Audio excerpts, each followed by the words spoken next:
Mesdames et messieurs, bonsoir. À la une de l'actualité de ce soir à Bokeh, lancement officiel de l'étude de faisabilité du projet de construction d'un port polyvalent en eau profonde. Cette étude permettra de mesurer les impacts environnementaux, socio-économiques du dit projet. Et puis à Mamou, les audiences foraines ont récemment été ouvertes, pilotées par la Maison des associations et ONG de Guinée. L'objectif de cette campagne est d'expliquer aux citoyens comment se munir des documents administratifs sécurisés à suivre dans ce journal. Caravane, santé, troisième âge, plus de 8000 patients diabétiques et hypertendus sont ciblés. L'idée est de réduire considérablement le taux de malades atteints de ces pathologies. C'est tout pour le sommaire.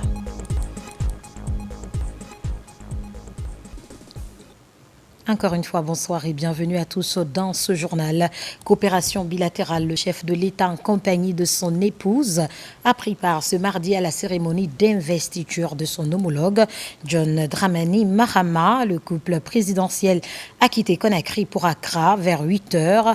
Après 2 heures de vol, l'avion présidentiel a atterri à l'aéroport d'Accra où une forte délégation ghanéenne attendait le général Mamadi Doumbouya. Oumar Bari, compte rendu. Ce mardi 7 janvier 2025 marque un événement d'une grande portée pour les relations diplomatiques entre la Guinée et le Ghana, avec l'investiture du président élu du Ghana, son Excellence John Dramani Mahama.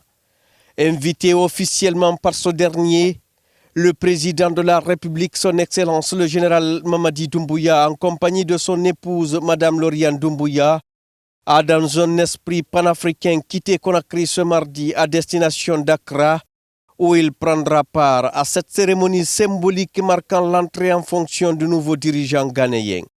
Cette invitation de son Excellence John Dramani Mahama à son homologue guinéen témoigne des liens forts et durables entre les deux nations ouest-africaines. Elle reflète non seulement une relation d'amitié, mais aussi une volonté partagée de consolider les échanges bilatéraux tant au niveau politique qu'économique.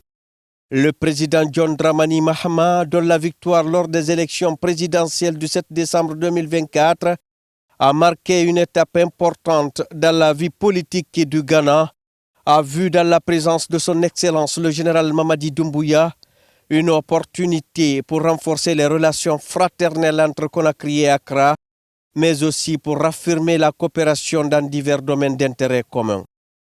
L'invitation du général Mamadi Doumbouya est ainsi un signal clair de l'engagement des deux chefs d'État à poursuivre leurs efforts pour renforcer les relations de coopération solides et constructives que la Guinée et le Ghana ont entretenues dès les années d'indépendance sous la direction des présidents Ahmed Sékou Touré et Kwame Nkrumah.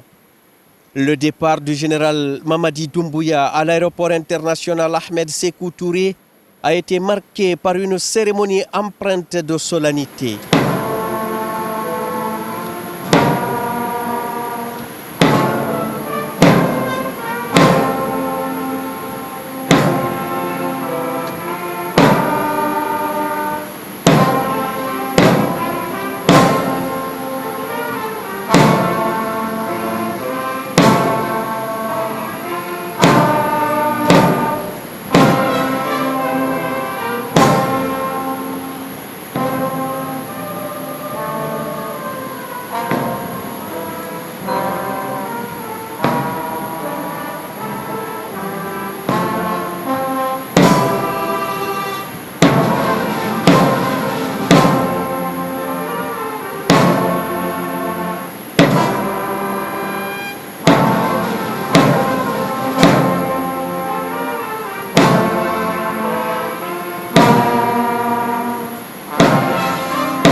Après le salut des couleurs, le chef de l'État a pris le soin de serrer la main de plusieurs personnalités présentes, parmi lesquelles des membres du gouvernement, des représentants des institutions républicaines, ainsi que des diplomates et responsables de la hiérarchie militaire et paramilitaire. Ce moment a reflété l'importance attachée à ce voyage diplomatique. Cette visite s'inscrit dans le cadre de la diplomatie active, souterraine et proactive du président général Mamadi Doumbouya.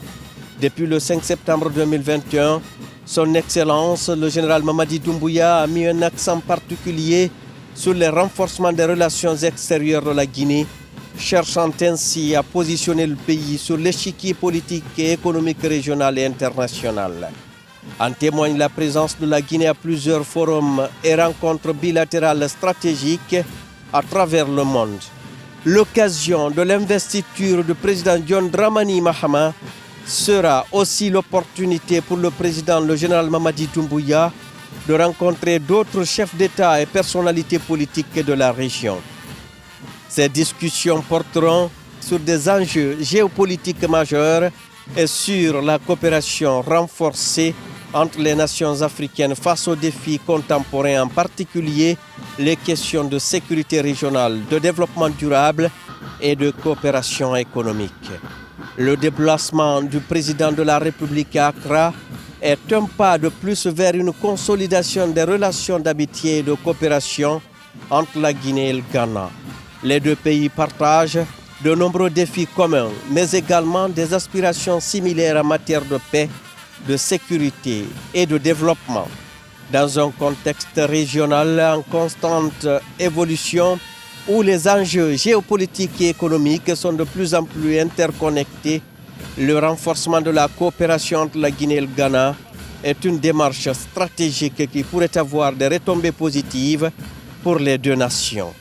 En définitive, cette participation à l'investiture de John Dramani Mahama s'inscrit dans une démarche diplomatique de plus en plus active et affirmée de la part du président de la République, dont l'objectif est de placer la Guinée au cœur des dynamiques régionales et internationales.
Le couple présidentiel est arrivé à l'aéroport d'Accra, où le général Mamadi Doumbouya et la première dame, Lauriane Doumbouya, ont été chaleureusement accueillis par Victor Smith, représentant du président élu John Dramani Mahama, ainsi que par le ministre des Affaires étrangères, de l'intégration africaine et des Guinéens établis à l'étranger, Dr Maurice Sanda Kouyaté, le conseiller à la présidence Ousmane Doumbouya, et l'ambassadeur de la Guinée à Accra, Jean Matos Doré, accompagné du personnel diplomatique guinéen.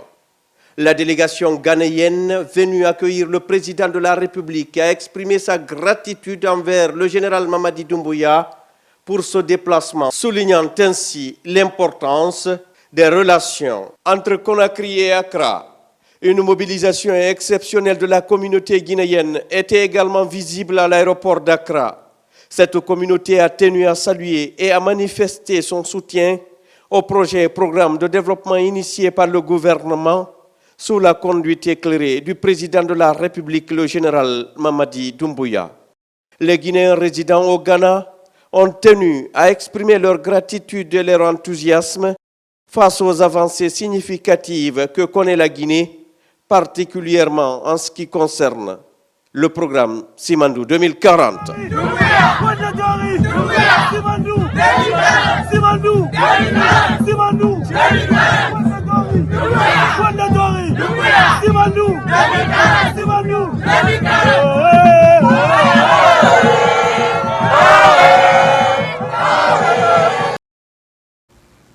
Vous l'avez compris. compris, le chef de l'État accompagné de son épouse a donc pris part ce 7 janvier 2025 à la cérémonie d'investiture du président de la République sœur du Ghana qui s'est déroulée à la place de l'indépendance d'Accra. Cet événement a été marqué par des rencontres avec les chefs d'État africains.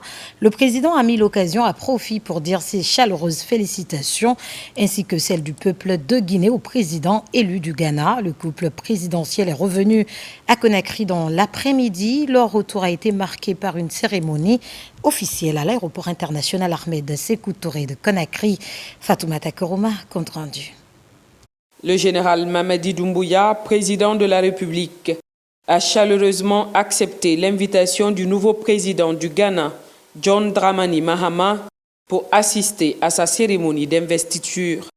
Cet événement revêt une signification particulière dans l'histoire des relations bilatérales entre ces deux nations d'Afrique de l'Ouest, mettant en lumière la solidarité et l'amitié qui unissent Conakry et Accra depuis plusieurs décennies. Arrivé aux alentours de midi sur la place de l'indépendance d'Accra, dénommée Black Star Square, où s'est tenue la cérémonie, le général Mamadi Doumbouya a mis l'occasion à profit pour adresser ses vives félicitations et celles de son peuple au président ghanéen, avant de lui souhaiter plein succès dans ses projets pour son pays durant son mandat. Ce déplacement du général Mamadi Doumbouya à Accra a également été ponctué par des rencontres avec des chefs d'État africains présents, ouvrant des perspectives pour le renforcement de la coopération africaine. Fidèle à son engagement envers le panafricanisme et à la coopération entre les nations africaines, le général Mamadi Doumbouya a toujours plaidé pour une Afrique unie et solidaire. A rappelé que les relations entre le Ghana et la Guinée ne sont pas récentes. Depuis les années d'indépendance, ces deux nations ont cultivé des relations diplomatiques solides et constructives.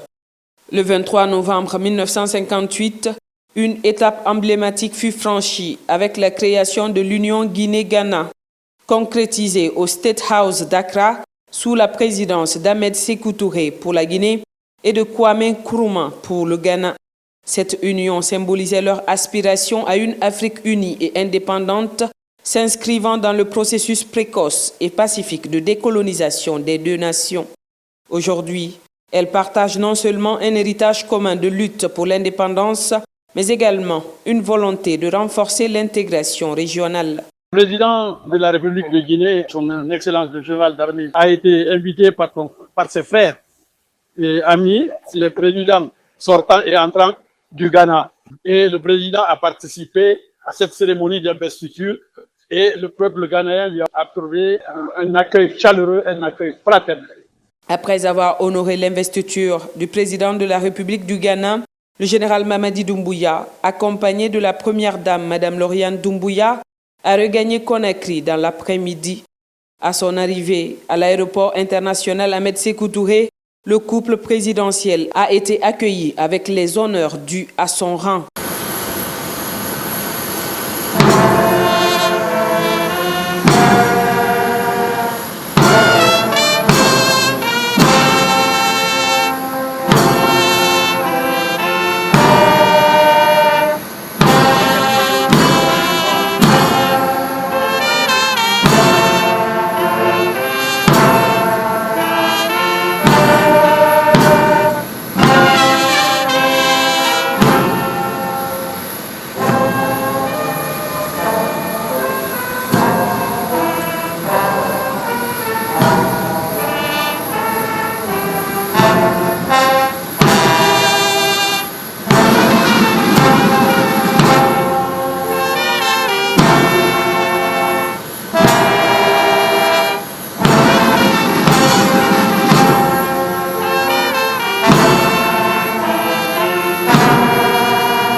D'éminentes personnalités de la présidence, de membres du gouvernement, de responsables d'institutions républicaines, ainsi que de la haute hiérarchie militaire et paramilitaire, sans oublier le corps diplomatique et consulaire, étaient présents à l'aéroport pour lui offrir un accueil chaleureux.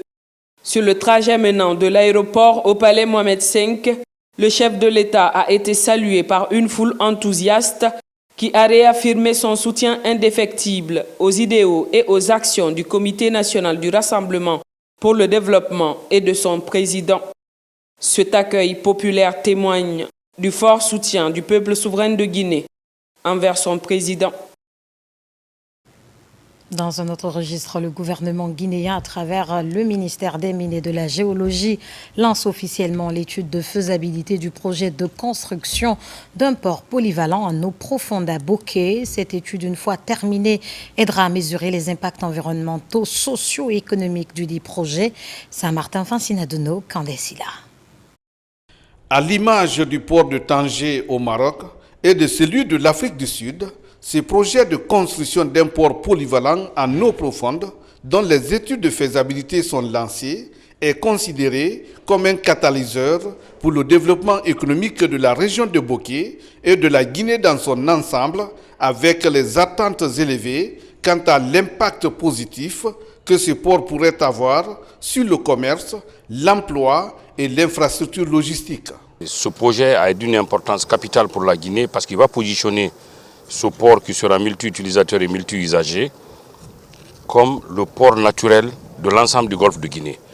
Et il faut rappeler qu'en Afrique, il y a deux grands pôles portuaires, il y a Tanger-Med au nord et il y a Durban au sud. Donc ce port va se positionner dans le vent de l'Afrique, de la carte de l'Afrique, pour être le diffuseur de marchandises, des produits au niveau de différentes régions de l'Afrique, mais également des pays enclavés comme le Mali et jusqu'au Burkina. Il va rendre les produits guinéens compétitifs parce qu'il permettra d'accueillir les navires de grande capacité, qu'on appelle communément capsize, ou même des Valemax, qui font 400 000 tonnes, 200, 300 000 tonnes et jusqu'à 400 000 tonnes. La construction de ce port en eau profonde est une solution sur les impacts négatifs sur l'environnement liés à l'exploitation de la bauxite et qui cadre également avec la vision de mutualisation des infrastructures liées aux exploitations minières. On démontre ainsi que le développement économique de la Guinée va de pair avec la préservation de son environnement. Ce projet, qui est le fruit d'un partenariat réussi entre la Banque africaine de développement BAD et le gouvernement guinéen, va contribuer au développement économique et assurer la connectivité logistique entre les pays. Il ne s'agit pas que de la Guinée, mais on sait que lorsqu'on a des infrastructures de cette ampleur, ça permet aussi de connecter différents pays de l'Interland et de pouvoir désenclaver certains projets et de pouvoir créer plus de synergies et donc développer de l'économie locale mais aussi régionale.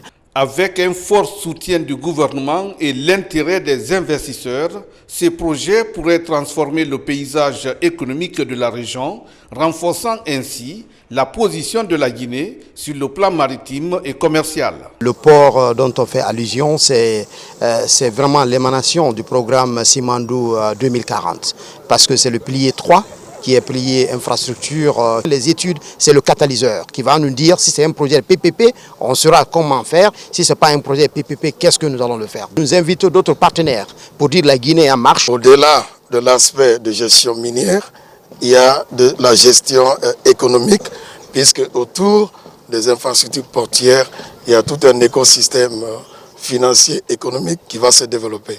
Et cela va générer beaucoup de revenus, ça va développer des sous-traitances, ça va développer d'autres formes de prestations de services. Les experts en infrastructures maritimes des cabinets CEMED et Royal Ascananine DHV, cooptés pour mener ces études, ont présenté les grandes lignes de l'étude de faisabilité, détaillant les aspects techniques, environnementaux et économiques. Dans cette tournée de prise de contact avec le commandement des unités de l'intérieur du pays, le chef d'état-major de l'armée de terre a été reçu à la portion centrale de la première région militaire par l'ensemble des forces de défense et de sécurité de la région. Là-bas, il a mis l'accent sur le respect et la discipline avant de procéder à la remise des véhicules offerts au commandement du bataillon opérationnel régional de Kindia. Adjudant Omar Camara, correspondant de la presse militaire. Après un long périple dans la 3e et 4e région militaire du pays, c'est au tour de la portion centrale de Kindia de recevoir le chef d'état-major de l'armée de terre. Ici, à la place d'armes, le général de division, Abdoulaye Keïta, s'adresse à la troupe. L'accent est mis sur la défense de la patrie et le renforcement de la discipline dans les rangs. Ce rassemblement est l'occasion pour moi de m'adresser directement à vous, les femmes et les hommes qui incarnent la force, le courage et la discipline de notre armée. Vous êtes la première ligne de défense de notre nation et votre engagement est le fondement sur lequel repose notre souveraineté. Vous êtes les gardiens de la sécurité et de la souveraineté de notre pays. Je vous exprime ma reconnaissance et ma gratitude pour votre dévouement inébranlable. Au cours de cette visite de terrain, le bataillon opérationnel régional de Kindia est aussi doté d'engins roulants par le chef suprême des armées, le général Mamadi Doumbouya. La remise est faite par le chef d'état-major de l'armée de terre en présence des autorités militaires et administratives de Kindia. Je me fais le devoir de remettre au commandement de la première région militaire, en sa tête le commandant de région, les clés des engins du bord 1 afin qu'il puisse remettre au commandant du bord qui a pour mission de veiller sur ces engins, leur entretien et aussi leur maintenance pour que ces engins soient tout le temps dans les meilleures conditions. Nous leur promettons que ces engins sont venus pour un objectif. Nulle part ces objectifs-là ne doivent être défiés et nous en ferons bon usage. Comme dans les autres régions militaires, le chef d'état-major de l'armée de terre et sa suite ont suivi une présentation sécuritaire de la zone faite par le commandement de la région et des recommandations ont été formulées. C'est par une visite guidée au hangar en construction devant abriter la logistique du bataillon opérationnel régional de Kindia que cette prise de contact a pris fin dans la ville des Agrimes. À la baie, des acteurs de la société civile, hommes de médias et étudiants viennent de bénéficier d'une séance de renforcement de capacité sur le civisme fiscal. Les participants sont venus des régions de Mamou et de la baie pour cette mise à niveau. Sarafdine Diallo, Abdoulaye Diallo. L'amélioration de la gestion des finances publiques, une priorité des autorités. Le but étant de créer un espace budgétaire indispensable au financement des infrastructures économiques et sociales. Une action qui implique à la fois un accroissement de la mobilisation des ressources intérieures, mais aussi un renforcement de la préparation budgétaire et du contrôle de la chaîne de dépenses publiques. Ce projet est exécuté en partenariat avec AFVDD dans les régions de Mamou et de Labi et a pour objectif de contribuer à l'amélioration de la mobilisation des ressources fiscales et non fiscales de l'État et des collectivités par la culture de la transparence budgétaire. Cette formation sur l'amélioration de la transparence budgétaire a réuni des organisations de la société civile, des médias et des étudiants venus des régions de Mamou et de Labi. Un rendez-vous très instructif pour les participants. Aujourd'hui, nous avons eu les outils nécessaires pour aller vers nos communautés, également vers les étudiants, pour les sensibiliser par rapport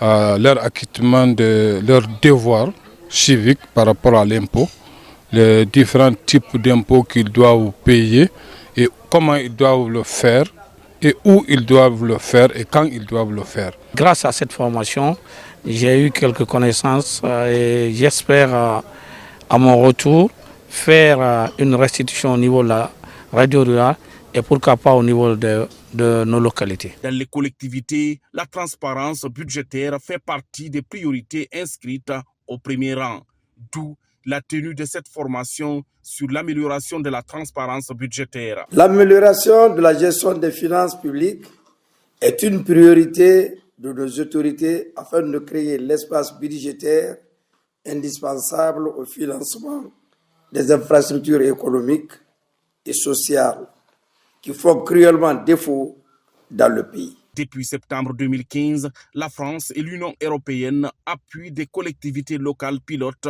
à disposer des ressources propres afin de mener leur politique publique.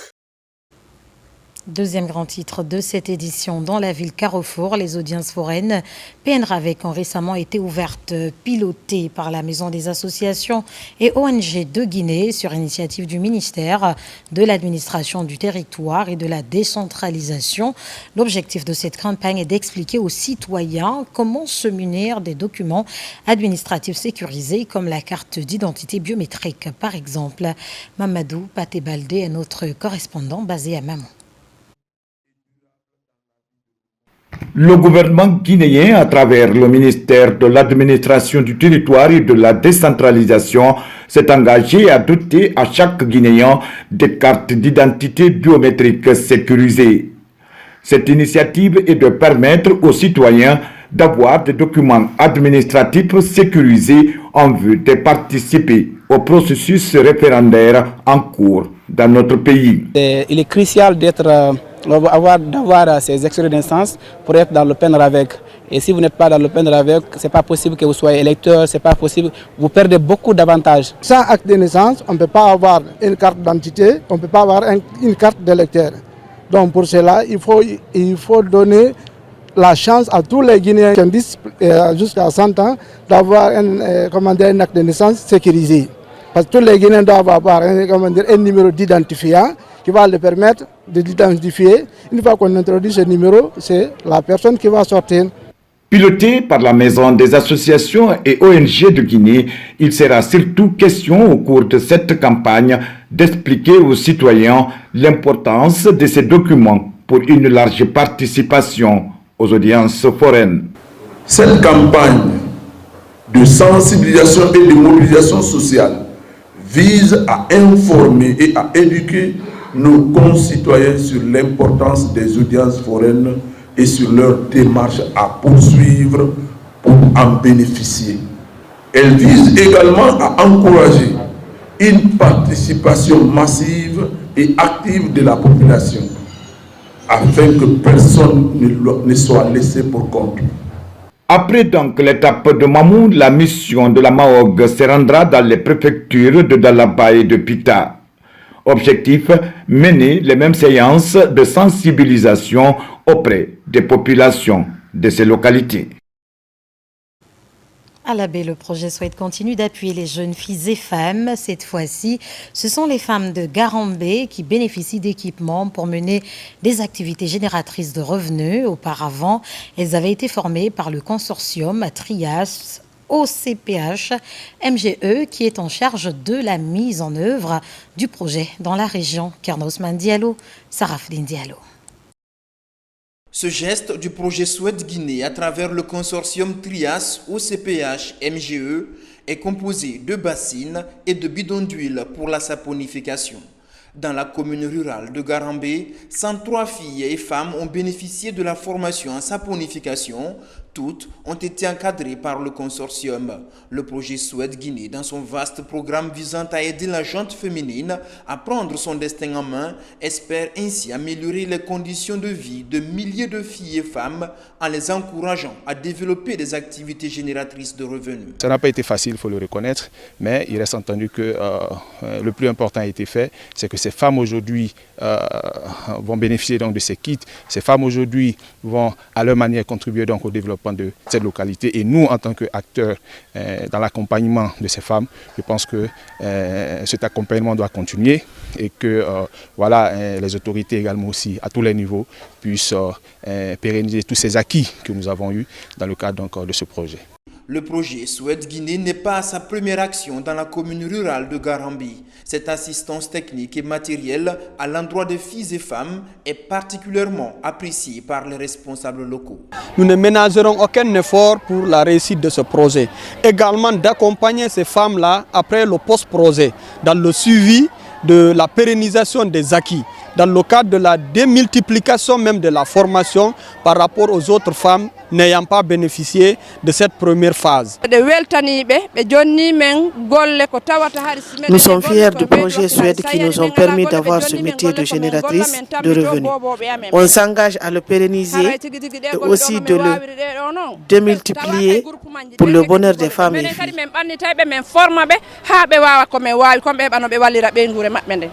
Le projet Souhaite Guinée est financé par la Banque mondiale dans la région de l'Abbé. Le consortium Trias, OCPH, MGE participe à sa mise en œuvre via des assistances techniques et la mise à disposition de ressources matérielles pour l'atteinte des objectifs du projet. Nous poursuivons cette édition. La ministre de la Pêche et de l'Économie maritime était à la rencontre des fumeuses de poissons. Elle a échangé avec ces femmes des difficultés liées à leur profession et de potentielles opportunités à saisir, mais pas que. La suite avec Algassi Mouba et Sekou Sissoko. Les femmes fumeuses de poissons, un maillon important pour le développement du secteur de la pêche et pour la sécurité alimentaire. C'est dans cette dynamique que la ministre de la Pêche rencontre cette couche féminine, une manière d'échanger sur la bonne marche de leurs activités, mais aussi la bonne collaboration entre le département et le groupement de femmes fumeuses.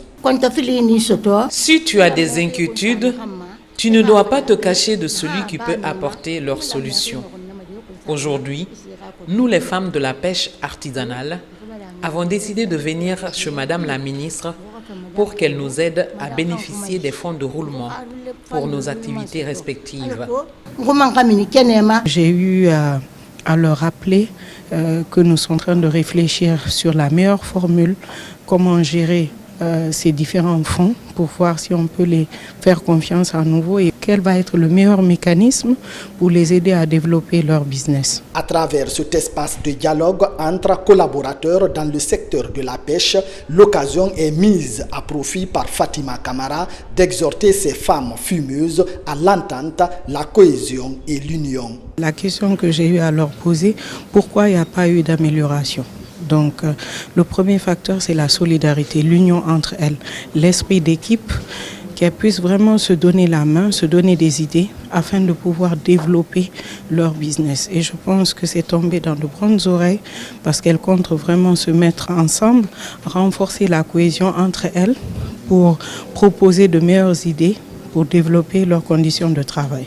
Cette initiative de la ministre Fatima répond aux exigences du chef de l'État, celle de réunir tous les acteurs de la pêche autour d'un idéal commun, celui du rayonnement du secteur de la pêche. Par ailleurs, les acteurs de la chaîne de valeur bétail-viande des régions de l'Abbé et Mamou viennent de bénéficier d'une formation. L'idée est de les outiller de techniques nécessaires pour booster leur productivité. Sona Sagno, Sarafdine Diallo.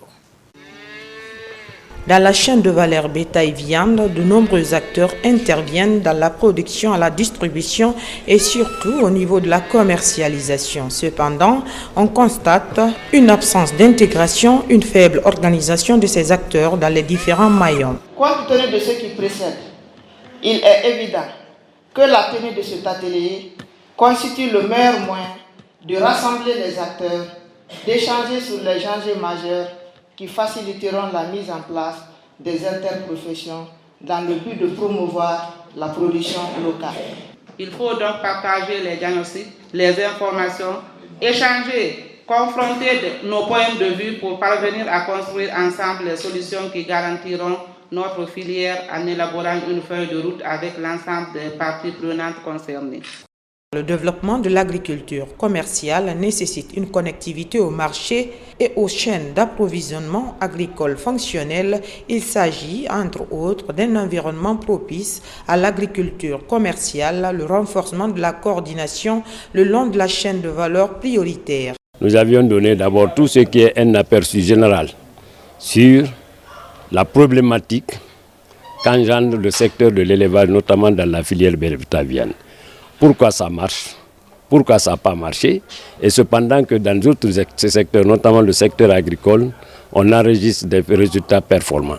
La loi OADA, la Guinée a ratifié cette loi pour que les opérateurs d'élevage qui sont en Guinée soient aussi bénéficiaires des dons ou des prêts que les institutions font. Donc on les interpelle à ce qu'ils viennent et rejoindre les autres groupes pour qu'ils soient dans les mêmes conditions. Désormais, les acteurs de la chaîne de valeur bétail-viande sont aptes à rentabiliser davantage leur productivité. L'atelier s'est très bien passé, ça m'a beaucoup donné de leçons.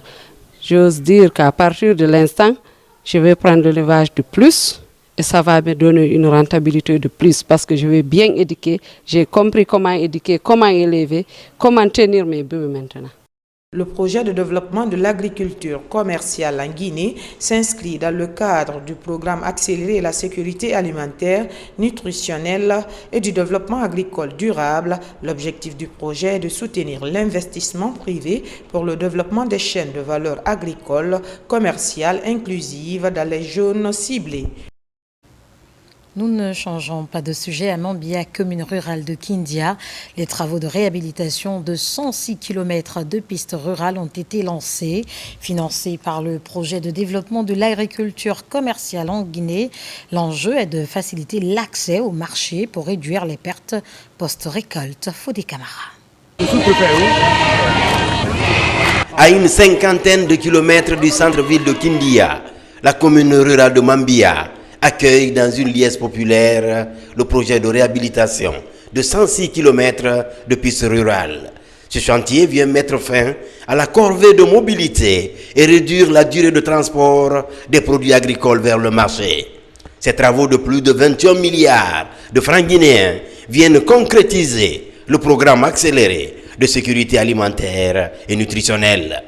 Nous ne pouvons pas réaliser l'autosuffisance alimentaire sans les pistes rurales. Les pistes rurales constituent, on va dire, l'un des piliers de l'atteinte de l'autosuffisance alimentaire, puisque cela va aider énormément nos producteurs à ne pas avoir des pertes post-récolte, puisque lorsqu'ils récoltent souvent, ça reste au niveau des zones de production, ils ne sont pas acheminés à 100%. Et ces pistes rurales vont les aider désormais à pouvoir acheminer l'ensemble de leur production vers le marché. Ici à Mambia, dans le village d'Ardian Silimbi, les travaux de réhabilitation de 106 km de pistes rurales et de réalisation de près de 300 mètres linéaires d'ouvrages de franchissement sont financés par le gouvernement et la Banque mondiale à travers le projet de développement de l'agriculture commerciale en Guinée. Ces travaux sont le fruit du partenariat du gouvernement guinéen et le groupe de la Banque mondiale qui a mobilisé un prêt à hauteur de 100 millions de dollars pour financer les activités du projet PEDAG. Et les travaux qui sont lancés aujourd'hui, le coût de financement est de 21 883 millions de francs guinéens. Son impact sur le développement de Mambia se traduit par le désenclavement des localités, l'augmentation du niveau des échanges, la fluidité des mouvements des personnes et leurs biens, des zones de production vers les centres de commercialisation, ce qui va améliorer le revenu des paysans en luttant contre la pauvreté en milieu rural déjà perceptible. L'approche du projet de développement de l'agriculture commerciale en Guinée est basée sur la transformation structurelle pour aider le monde rural à sortir des sentiers battus d'une agriculture de subsistance peu profitable pour une agriculture commerciale compétitive, une agriculture susceptible d'attirer les investissements privés. Je vous le disais au sommaire, le diabète et l'hypertension artérielle restent des maladies non transmissibles qui tuent plusieurs individus par an dans le monde. Selon les spécialistes, pour réduire le taux actuel de ces pathologies, une caravane santé 3e âge est lancée à Dubrika.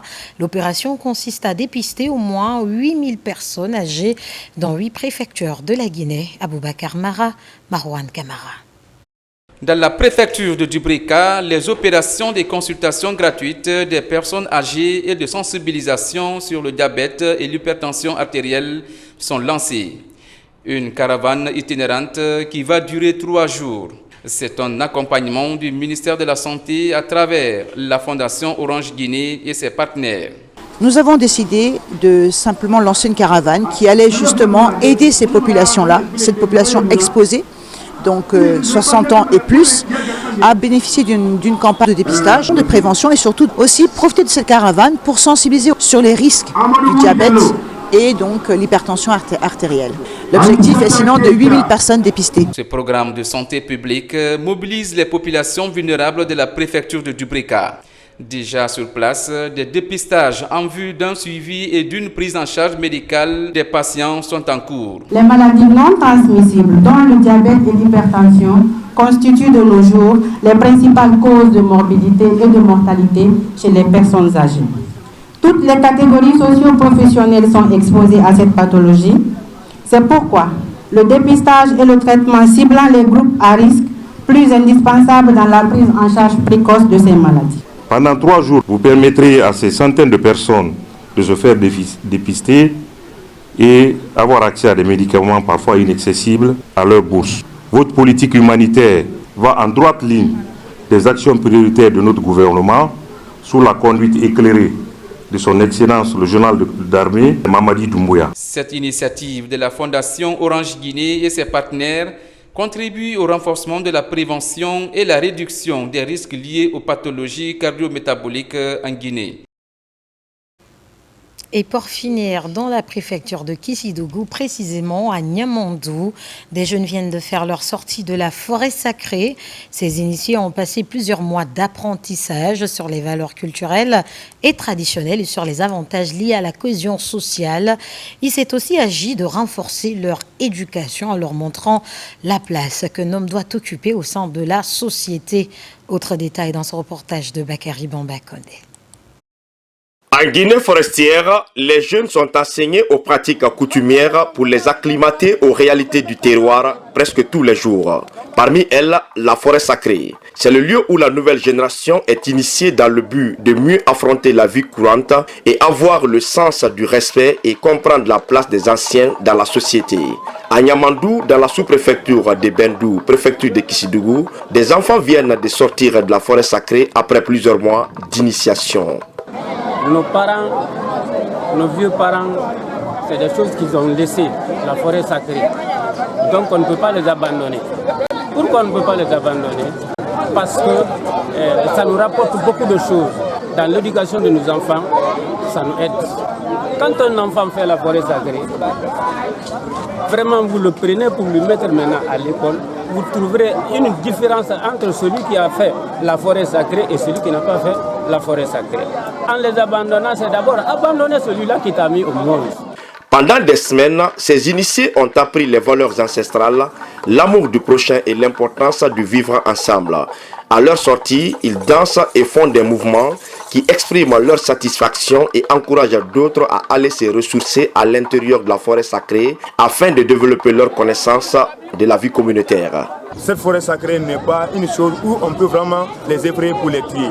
Il y a les gens qui ont des idées très opposées. Dire que revenir vraiment dans notre origine, rendre la forêt sacrée vraiment c'est pour nous séparer avec des gris-gris ou bien pour nous jeter un mauvais sort. Tel n'est pas le cas.